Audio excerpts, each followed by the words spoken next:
Audio Jungle.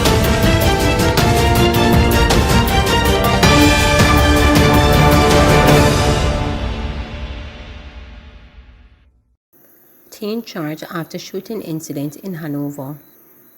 A 15-year-old boy from Hanover was charged only with intent following a shooting incident at Forest District Ramble in the parish on Tuesday, January 9. Reports from the Lucy police are that about 8 p.m., a group of men were at a local shop playing dominoes when two armed men entered the premises and opened gunfire at the group before making their escape. The police were alerted, and on their arrival, two victims of the shooting were taken to hospital for treatment. On Thursday, February 29, officers acting on information apprehended and charged the teen. He was charged following a question and answer session with his attorney and his guardian. Firearms seized during targeted raid in Savannah Lamar. The Savannah Lamar police have seized a firearm and several rounds of ammunition following a targeted raid on Coke Street in Westmoreland on Sunday. Reports from the Savannah Lamar police are that about 4 a.m. a police team acting on information searched a premises and one Smith & Wesson 9mm pistol with a magazine containing 8 9mm cartridges was seized. The 4 occupants of the house were subsequently arrested. Their identities are being withheld pending further investigations. Pedal cyclist killed in hit-and-run in St. Catherine. The St. Catherine South police are searching for the driver of a Nissan motor car involved in a fatal hit-and-run of a pedal cyclist along the main road in St. Catherine on Saturday. The deceased has been identified as Darlington Hall. The police report that about 4 p.m., Hall was riding a bicycle along the roadway when, upon reaching the vicinity of Caribbean Estates, he was hit by a Nissan Sylphy motor car. The driver did not stop. The man died from injuries sustained. The police say they have since obtained the license plate number of the ill-fated vehicle and are appealing to the driver to surrender. JLP shot by 11-3 PNP blowout in Westmoreland. While the ruling Jamaica Labour Party won all 3 constituencies in Westmoreland in the 2020 general election, the People's National Party PNP turned the tables in Monday's local government elections, grabbing 11 of 14 electoral divisions in the parish. Kevin Murray, who polled 992 votes for the JLP in losing against the PNP, won 1,198 in the Friendship Division, said the result was an ultimate vote against the ruling party in Westmoreland. He told reporters that the JLP supporters told him that Monday's vote was not directed at him, but rather at the party and at Moreland Wilson, the party's first-term Westmoreland Western MP. I am going to use the coming days to reflect on it, but what I can say is that I have gotten several phone calls encouraging me not to give up and to stay on because, according to them, I was not the loser, Murray said. The people in the division did not vote against me, they voted against the party, and they said they voted against the MP. That was a signal to the party and a signal to the Member of Parliament, he told reporters. Joan had only entered the political arena 2 weeks before the elections were called, following the sudden death of hotelier Maxine Soloby, who was, at the time, had recently replaced Tyrone Guthrie, who the party pulled when he was arrested and charged with the rape and abduction of a 16-year-old girl. I am surprised I didn't win the seat because I thought I had enough to come over to that line, Murray said, adding that he enjoyed a great relationship with the people of the division. The opponents did their work, they came in and mobilized their people, and it was good enough for them to win, and they didn't win small either. That's the part that is so also shocking, Murray noted. Ian Miles, who managed the local government process for the JLP in the parish, said losing the Friendship Division was a shock to him and the wider party. In terms of losses, I was pretty much surprised by Friendship.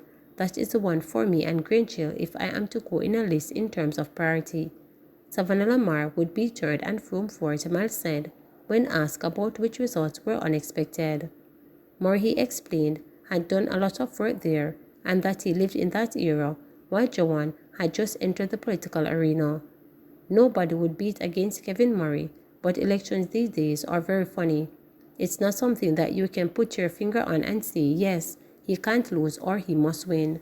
That's not how it appears anymore these days, stated Miles, the former deputy mayor of Savannah Lamar, who switched political alliances from the PNP to the JLP last year. In Greenchill, the JLP Bassett Thompson pointed to the allegations of vote buying and disgruntled Labourites who cost him his election. A lot of disgruntled Labourites and disgruntled people that were supporting me When I went to talk to them to come out to vote, they weren't feeling too good about voting and did not vote, Thompson noted. There are a lot of people who think the government should be doing much more for them personally, such as getting a former program card, among other concerns, the twice-defeated JLP candidate explained, adding that some believe they should have been given care packages. Forecasting his political aspirations, Thompson is now in a reflective mode as he ponders his next move. It's solely going to be depending on what the workers of the Jamaica Labour Party in my division decide. If they say I should, I will stay and run again, and if they say I should not, then I will not, he added. Although the JLP incumbent in the Frome division lost to PNP Lyden Lewis, who is also the shadow spokesman on New Development. And Lee Simpson, the Jamaica Labour Party candidate in the Savannah-Lamar division, lost to businesswoman Julian Chang of the PNP. UWI to sign financial agreement with IDB for online education development, stated Sir Hilaire Beckles. The University of the West Indies is at the center of transforming into global education sector. That is according to UWI Vice-Chancellor Sir Hilaire Beckles, who was speaking during a Mona Campus Council meeting on Friday. His statement comes ahead of a financial agreement between UWI and the International American Development Bank. The Vice-Chancellor said the agreement would enable the flow of necessary resources into the UWI so it can develop new strategies to deliver higher education, especially in this post-COVID era. He said the main focus of the agreement is the development of online learning.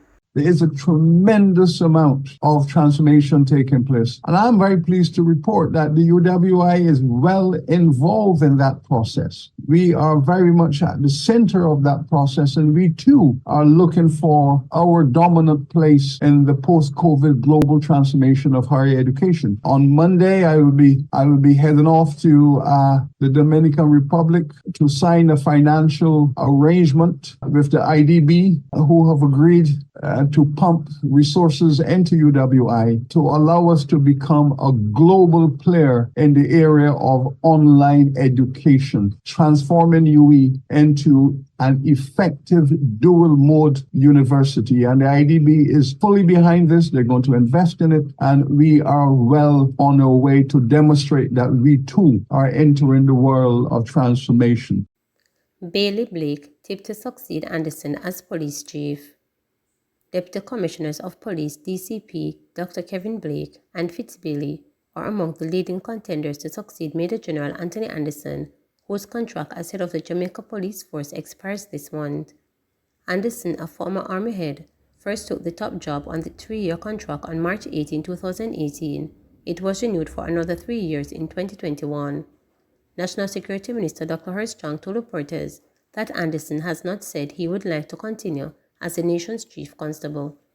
He has not indicated that he'll renew it, Chang said to his contract, adding that discussions are still underway. The police is a parliamentary organization. I expect that the commission would look at the person in the service who are next in line, but I can't say where they are with that yet, the minister said, referring to the Police Service Commission, PSC. The next group of officers would be the DCPs, Chang stated. Reporters who first sought an update on January 22nd from the Office of the Services Commission, OSC, on any potential change in the leadership of Jamaica Constabulary Force, JCF. In its latest response on February 16, the OSC said it requires an additional 30 days to process the request under the Access of Information Act. The OCS is the Secretariat of the Profession, Gordon Shirley Chair PSC, the stated body that recommends the appointments or promotions of members of the police force of and above the rank of inspector. In the meantime, there has been concern among the top brass of the JCF about the perceived absence of the definitive word on the changes to the leadership. There is also the view that the JCF member would be given the opportunity and acknowledgement of the strong sentiments against an external appointment. Interviews for the new police commissioner are reportedly due to start as early as this week, and sources say all 4 DCPs have been invited. The DCPs are Dr. Kevin Blake, who heads the Forces Development and Logistics Portfolio, Clifford Blake, who leads Strategic Operations, Richard Stewart, who is in charge of Administration and Support Services, and Fitzbailey, who heads Crime and Security. Bailey is expected to retire soon, but there have been talks about whether he would be offered a post-retirement contract, sources stated. Clifford Blake has been previously overlooked for the top position, while Stewart is seen as a steady hand in administration. Dr. Blake's work on technological and other system change in the force, including helping the JCF achieve ISO 9001, an international standard for quality management system, has earned him favorable consideration for key members of the Wholeness Administration.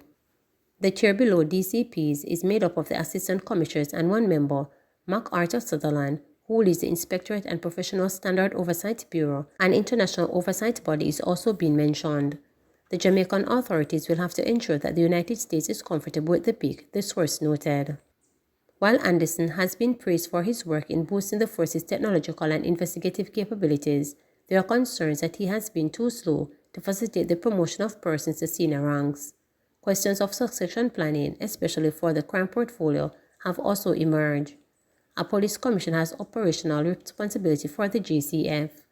As Anderson is on contract, his $18 million salary package up to April 2021 was negotiated.